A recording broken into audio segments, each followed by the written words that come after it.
ذلك بأنهم اتبعوا ما أسخط الله وكرهوا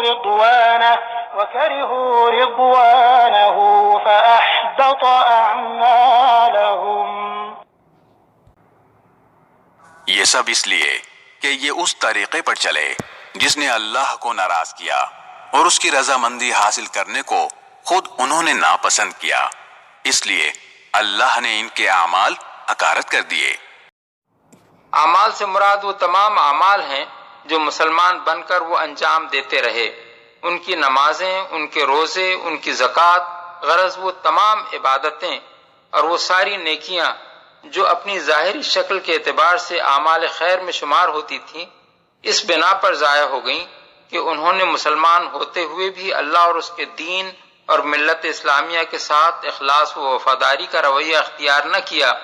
بلکہ محض اپنی دنیاوی مفاد کے لیے دشمنان دین کے ساتھ ساز باز کرتے رہے اور اللہ کی راہ میں جہاد کا موقع آتے ہی اپنے آپ کو خطرات سے بچانے کی فکر میں لگ گئے۔ یہ آیات اس معاملے میں بالکل ناطق ہیں کہ کفر و اسلام کی جنگ میں جس شخص کی ہمدردیاں اسلام اور مسلمانوں کے ساتھ نہ ہوں یا کفر و کفار کے ساتھ ہوں، اس کا ایمان ہی سرے سے معتبر نہیں ہے، کجا کہ اس کا کوئی عمل خدا کے ہاں مقبول ہو۔ That is because they followed what angered Allah and disliked what earns His pleasure, so He rendered worthless their deeds.